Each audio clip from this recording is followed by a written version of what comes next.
olá, olá, olá! Seja muito bem-vindo, seja muito bem-vinda, meu aluno, minha aluna, na nossa sequência Bioquímica Celular, na nossa playlist Biologia Celular. Nos encontros anteriores vimos água, sais minerais, vitaminas, carboidratos e agora continuamos nos grupos orgânicos, compostos orgânicos que têm longas cadeias de átomo de carbono e entre carbono e hidrogênio. Então, a gente vai olhar para os lipídios como compostos orgânicos essenciais para os seres vivos.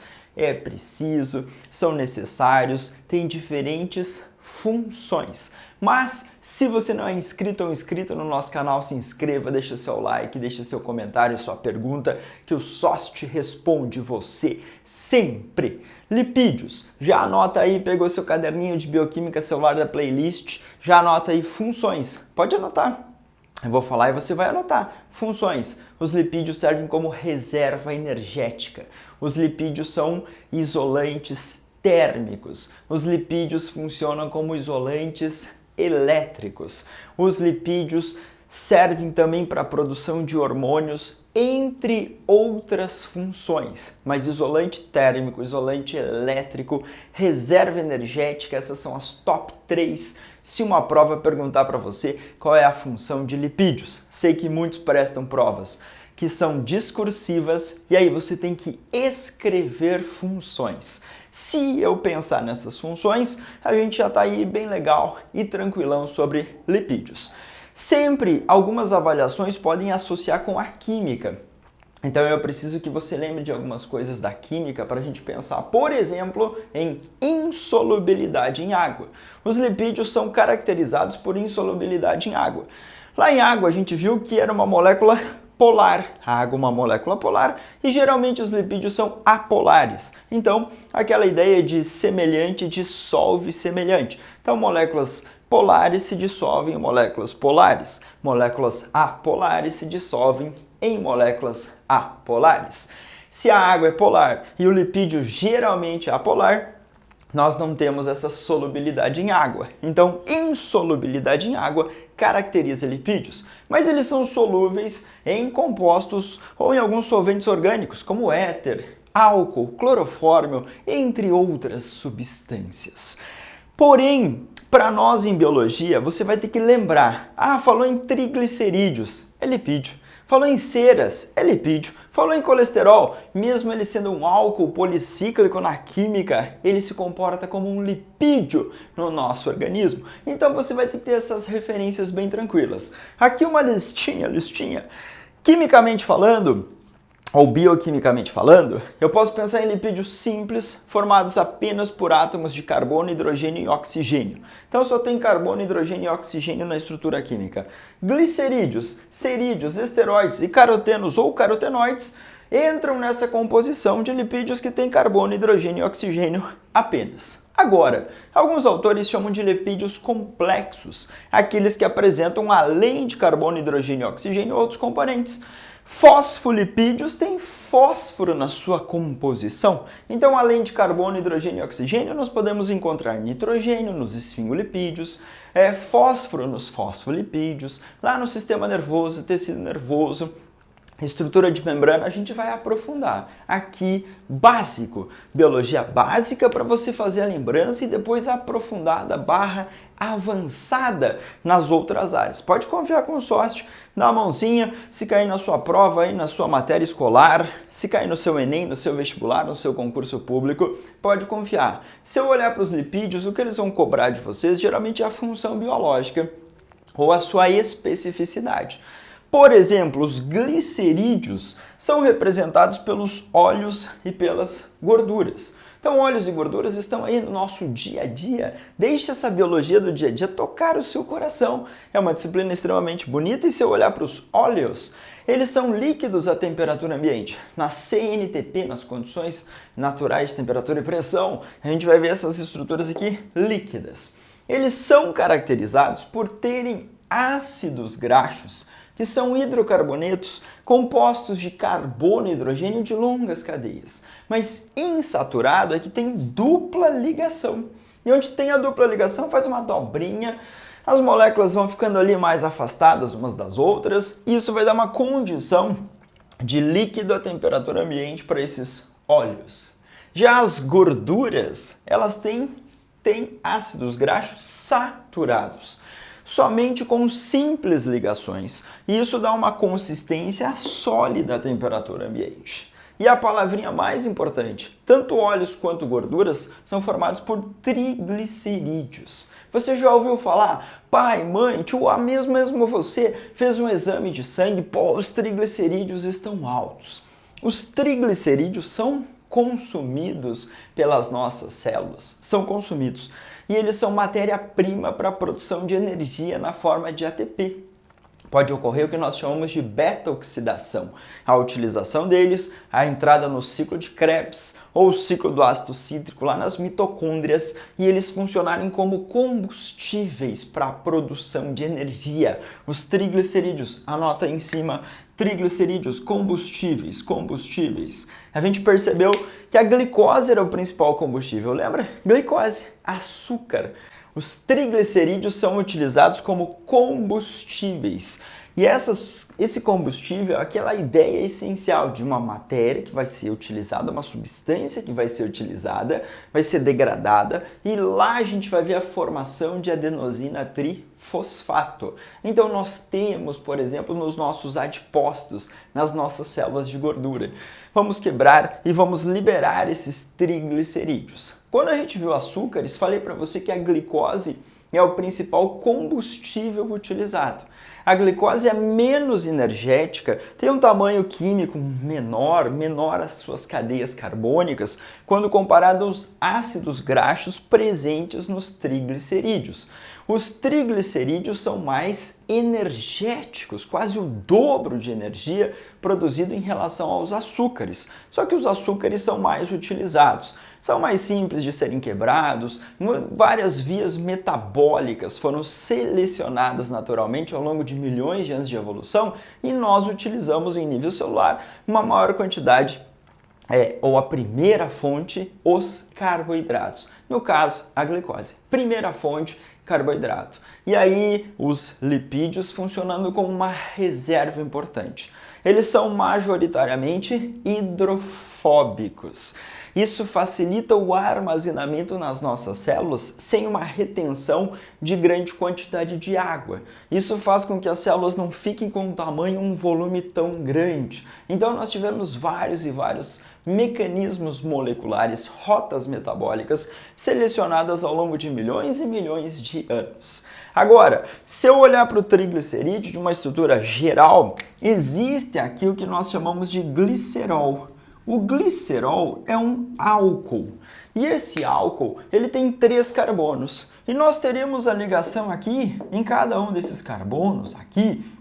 Depois, claro, com o oxigênio e hidrogênio, nós teremos a ligação de ácidos graxos, uma reação química de esterificação. Você vai ter esse ácido graxo aqui, que é um hidrocarboneto de cadeias longas, 12, 14, 16 carbonos, e aí a gente vai ver a ligação aqui e a liberação de uma molécula de água. E aqui você vai ter carbono, oxigênio, depois ligação, carbono, dupla O, formando um éster. Então, uma ligação química ou uma reação de esterificação entre o glicerol, álcool e o ácido graxo. Liga 1 ácido graxo, aqui liga 2, aqui liga 3, por isso triglicerídeo.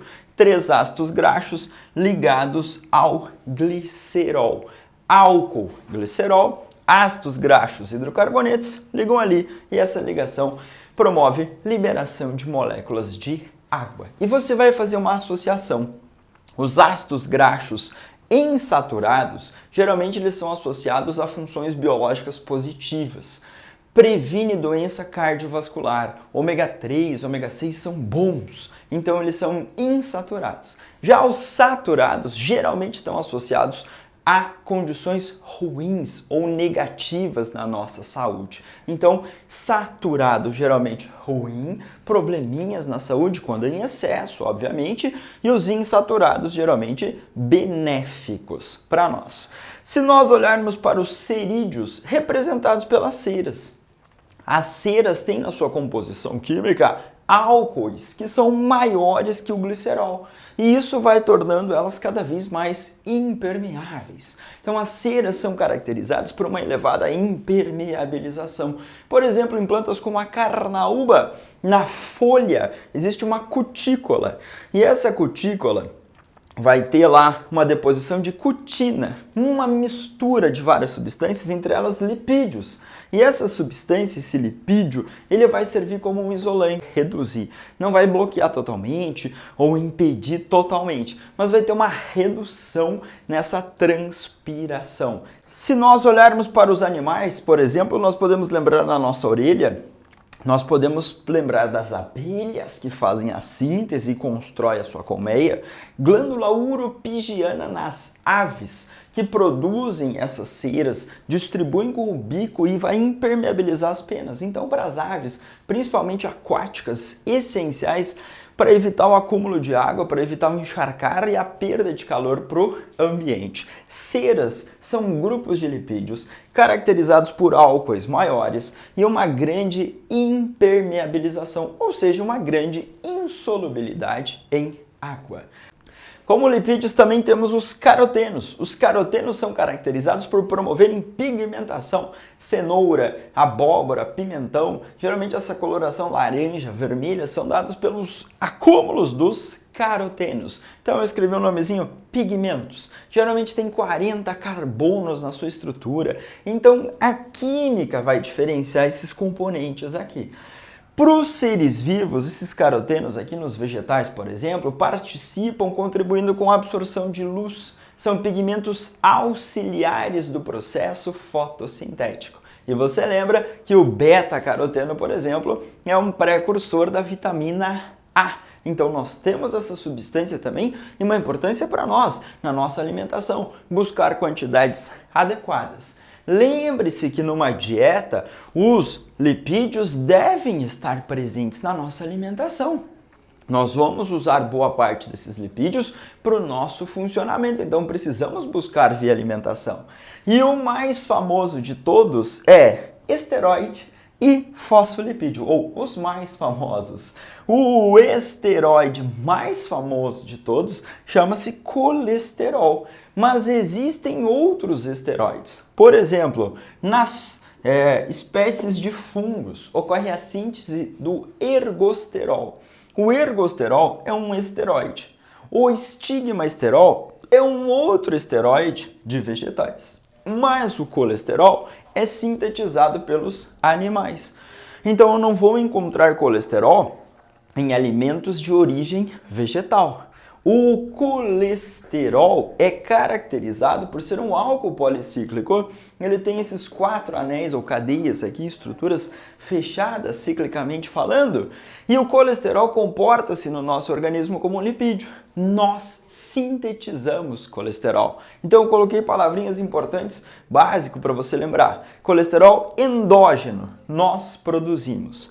Colesterol exógeno, exos, que vem de fora, genos, a origem. Então o exógeno é que vem de fora, que vem da nossa alimentação. Carne, ovos, leite, alimentos de origem animal contém colesterol. Nós ingerimos, absorvemos e distribuímos. E também sintetizamos. O nosso fígado é o principal local de síntese de colesterol. Então essas duas palavrinhas são importantes.